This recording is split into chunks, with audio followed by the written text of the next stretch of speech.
திருமறையில் இருக்கிற கதாபாத்திரங்கள் ஒவ்வொருவரும் தங்களுடைய வாழ்க்கையில் நடந்தவற்றை பேசுகிறதை போல ஒரு நூல் எழுதினால் இன்றைக்கு இருக்கிற வாசகர்கள் மத்தியில் அது பக்தி விருத்தி உண்டாவதற்கு ஒரு வாய்ப்பாக இருக்கு.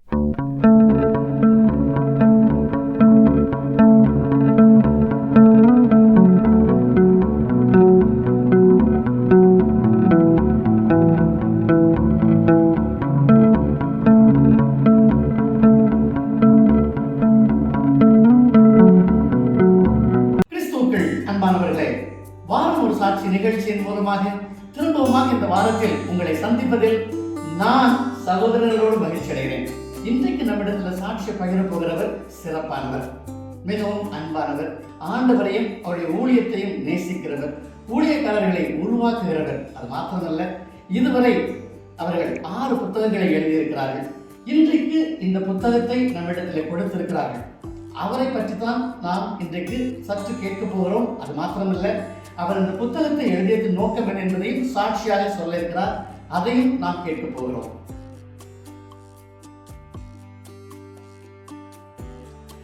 இன்றைக்கு நம்மோடு சாட்சியை பயன்படுகிறவர் அருட்பணி முனைவர் சகோதரர் சாமுவேல் ராஜதுரை அவர்கள்.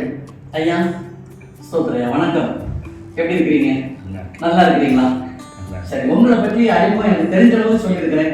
நீங்க வேற ஏதாவது சொல்லலாம். அது மாத்திரமல்ல, உங்க பக்கத்துல நம்ம சகோதரர் அமர்ந்திருக்கிறாங்க. அவங்களை பற்றி ஏற்கனவே மற்றவங்களுக்கு தெரியும். இவர் மதுரையில ஒரு பிரபலமான ஒரு மனிதர், பதியம் பதிப்பகத்தின் உரிமையாளர். அவ்வளவு மட்டும் எனக்கு தெரியும். ஆனா மக்களுக்கு அது போதும். ஆனா இன்னைக்கு உங்களோட அவர் ஏன் சேர்ந்து இருக்கிறாரு, இது எல்லாத்தையும் நீங்க 2 பேருமே சொன்னா ரொம்ப பிரயோஜனமா இருக்கும். நான் தென்னிந்திய திருச்சபை திருச்சி தஞ்சை திருமணத்தை சேர்ந்தோம். சரி, என்னுடைய 21வது வயதுல ஆண்டவராலே அழைக்கப்பட்டு திருப்பணிக்கு வந்தேன். அப்ப நான் பிஎஸ்சி மேத்ஸ் முடிச்சிருந்தேன். ஆண்டவருடைய அழைப்பு வந்த உடனே தமிழ்நாடு இறையியல் கல்லூரியில தான் வந்து அப்பொழுது MA BD என்று 5 வருடத்தில் படிக்கிற ஒரு பாடத்திட்டம் இருந்தது. அதில் வந்து 86ல் சேர்ந்தேன். 86ல் சேர்ந்த பிறகு இங்குதான் நான் என்னுடைய ஆசிரியர் பாஸ்டியன் வீலங்கா அவர்களை சந்தித்தேன். பாஸ்டியன் வீலங்கா அவர்களை சந்தித்தேன். ஒரு இண்டஸ்ட்ரியல் எக்ஸ்போஷர், சிவகாசி போயிட்டு வந்து உட்கார்ந்து அதை இறையலாக்கம் செய்கிற ஒரு காலகட்டத்தில் தான் அவரோடு எனக்கு தொடர்பு ஏற்பட்டது. அதன் பிறகு நான் அவரோடு பழகி இந்த ஏறக்குறைய 40 வருடங்களாக அவருடைய அந்த அணுகுமுறையோடு பல காரியங்களை செய்திருக்கோம். அதன் தொடர்ச்சியாகத்தான் இந்த புத்தகம்.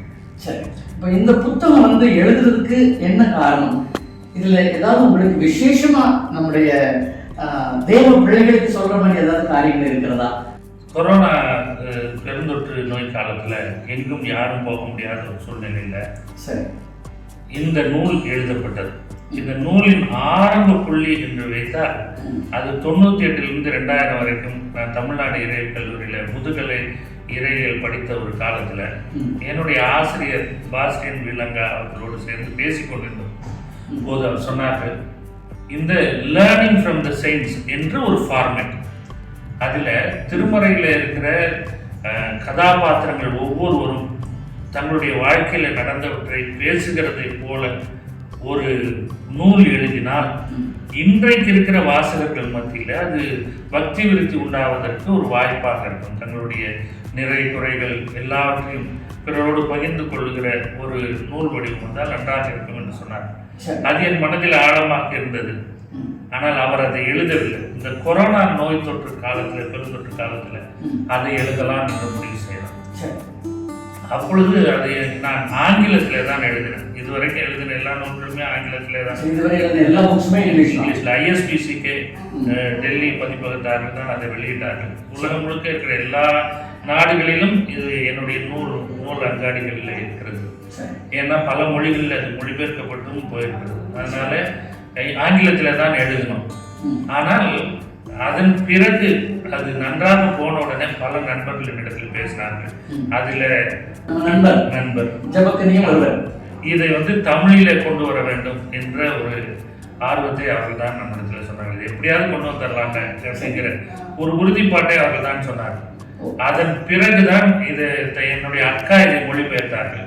வளர்மதி அவர்கள் ஒரு பேராசிரியர், கணித பேராசிரியர். இந்த மொழிபெயர்ப்பை கொண்டு வந்து இவர்களிடத்துல கொடுத்த போது அது ரொம்ப மோசமான இதெல்லாம் கொடுத்தோம். அதை உருவாக்கியவர் அதை ஃபாண்ட்டை மாற்றி அலைன் பண்ணி ஏகப்பட்ட வேலைகளை அவர் செய்திருக்கிறார். அது பிறகுதான் அது நூலாக வடிவம் பெற்றிருக்கிறது. இந்த நூலை குறித்து நான் ஒரு சில காரியங்களை பின்னால் சொல்கிறேன். ஆனால் இது இப்பொழுது ஒரு வடிவம் பெறுவதற்கு பேருதவி செய்தவர் ஒன்று மொழிபெயர்த்த என்னுடைய சகோதரி, இன்னொன்று அதை ஒரு உருவம் கொடுத்த அன்பு சகோதரர் ஜபக்கனி. அவர்களுடைய பங்களிப்பு அதில் இருக்குது.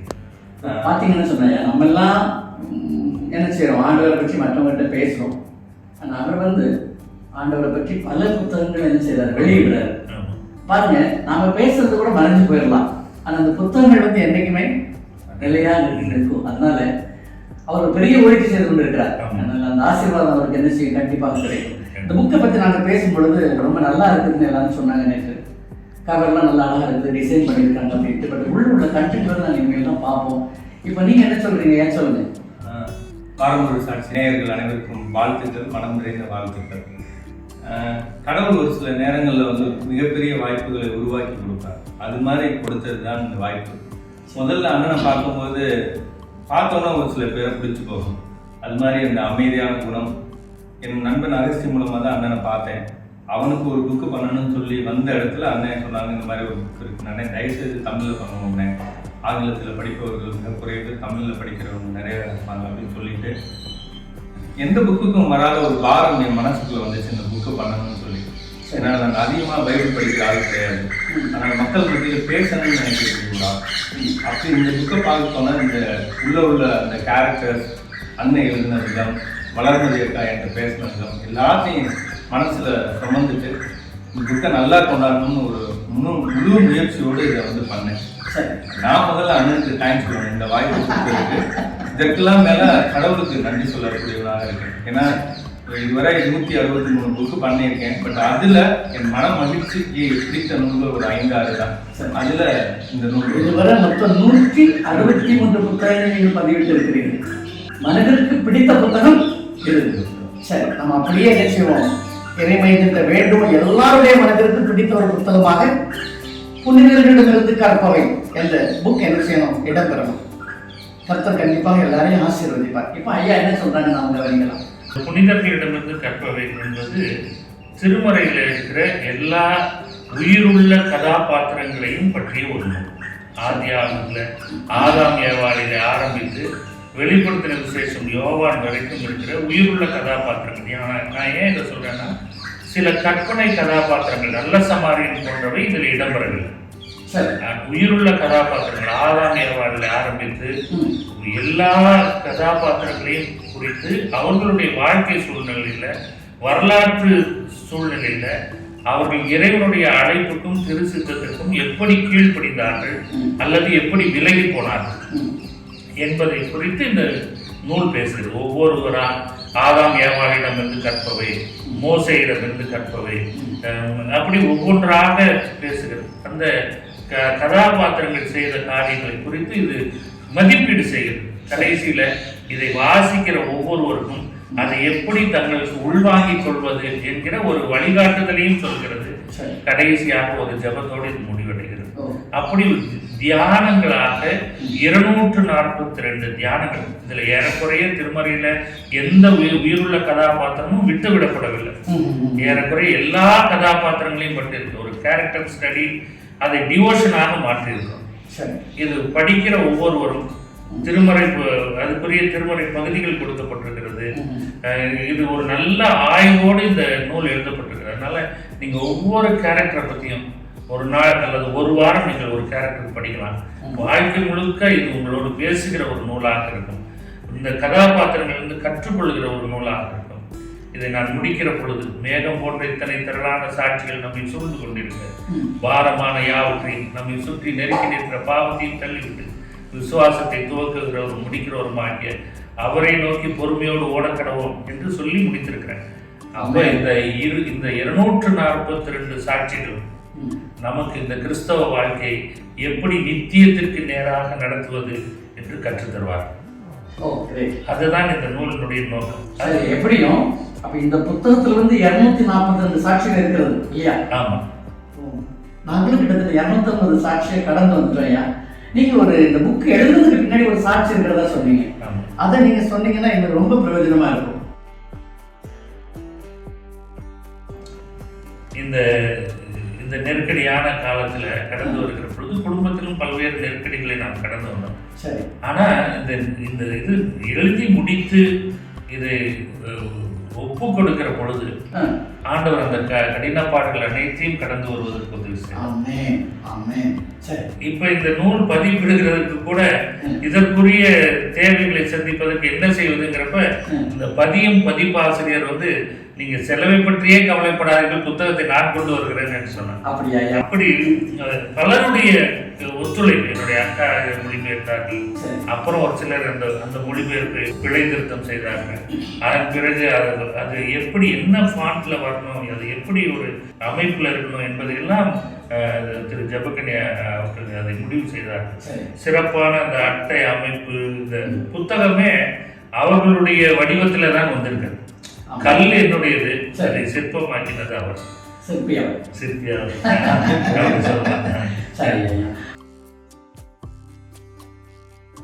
அப்ப இந்த புத்தக வெளியீடு எப்போ வச்சிருக்கீங்க?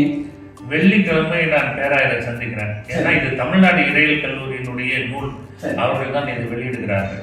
தமிழ்நாடு இறையியல் கல்லூரியில அநேகமாக இந்த மாத இறுதிக்குள்ளாக இந்த நூல் ஒரு வெளியீட்டில் வெளியிடப்படும். அதன் பிறகு மக்களுடைய கரங்களுக்கு வரும் என்பது என்னுடைய நம்பிக்கை. இந்த புத்தகம் எழுதுகின்ற பொழுது இருந்த உங்களது இந்த வாழ்க்கை முறை, அந்த வாழ்க்கையில் இருந்த பல விதமான பிரச்சனைகள் இந்த புக்கு முடிச்சு கைக்கு வரும் பொழுது கடந்து வந்திருக்கிறீங்க. அப்ப அதுதான் நீங்க சொல்ற சாட்சி. அப்ப இந்த சாட்சியின் மூலமாக மற்றவங்களுக்கு நீங்க சொல்ற ஒரு அறிவுரை என்ன? கடவுள் அனுமதிக்காமல் எதுவுமே வராது. கடவுள் அனுமதித்த எதையும் கடவுளே நீக்கி கொடுக்கும். அந்த காலம் நமக்கு கடவுளுடைய அன்பை சொல்கிற காலமாக இருக்கு. ஒரு விசுவாச படிப்பினையை பெற்றுக்கொள்கிற ஒரு காலமாக. துன்பங்கள் வருகிற பொழுது துன்பங்கள் விலகி போக வேண்டும் என்று வேண்டுதல் செய்வதை விட இதிலிருந்து கற்றுத்தாரும் ஆண்டவரே என்று ஆண்டவரை சேர்வதுதான் ஒரு சிறந்த வாழ்வியல் அனுபவமாக இருக்கும் என்பதுதான் என்னுடைய அனுபவம். நான் இதிலிருந்து கற்றுக்கொண்டேன். நீங்களும் உங்கள் வாழ்வில் ஆண்டவர் அனுமதிக்கிற துன்பங்களில் இருந்து கடவுளுடைய அன்பை கற்றுக்கொள்வீர்கள் என்பதுதான் என்னுடைய. என்ன நேயர்களே, நல்ல ஒரு புத்தகம் உருவான ஒரு கதையை நாம் அறிந்து கொண்டோம். அது மாத்திரமல்ல, ஆண்டவருக்கென்று ஒரு வேலையை செய்கின்ற பொழுது எத்தனை பிரச்சனைகள் வாழ்க்கையில் இருந்தாலும் அதிலிருந்து வெளிவருவதற்கு அவர் நமக்கு உதவி செய்வார் என்பதையும் நாம் அறிந்து கொண்டோம். ஐயா ரொம்ப நன்றி. இன்னும் நீங்க நிறைய புத்தகங்கள் என்ன எழுதணும், ஆண்டவருடைய பிள்ளைகளுக்கு பிரயோஜனமா இருக்கணும். ஐயா ஜெபக்கனி அவர்களே, உங்களது பதிப்பகத்திற்கு எங்களது வாழ்த்துக்கள். உங்களது பணி இன்னும் தொடரட்டும். அடுத்த நூல் ஆயத்தமாக இருக்கிறது.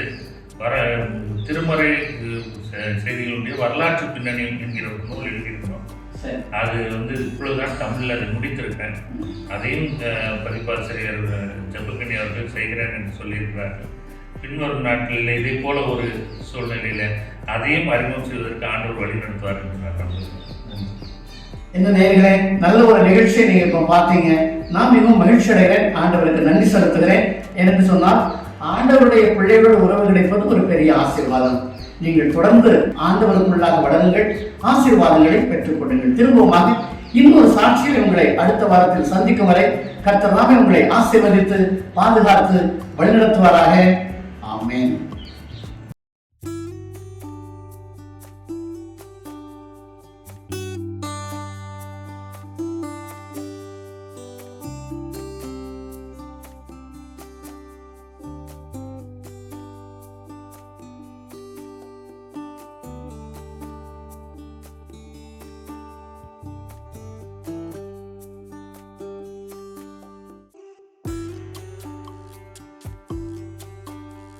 சந்தோஷ், இந்த சாட்சியை நீங்கள் இன்றைக்கி பதிவு பண்ணியிருக்கீங்க. கர்த்தர் கண்டிப்பாக உங்களை ஆசீர்வதிப்பார். தேங்க்யூ. ஜெபக்கனி ஐயா, நீங்கள் பதிப்பகத்தோடு சேர்ந்து எங்களுக்காக நீங்கள் என்ன செய்கிறீங்க, உதவி செய்கிறீங்க. கர்த்தர் உங்களையும் ஆசீர்வதிப்பார்.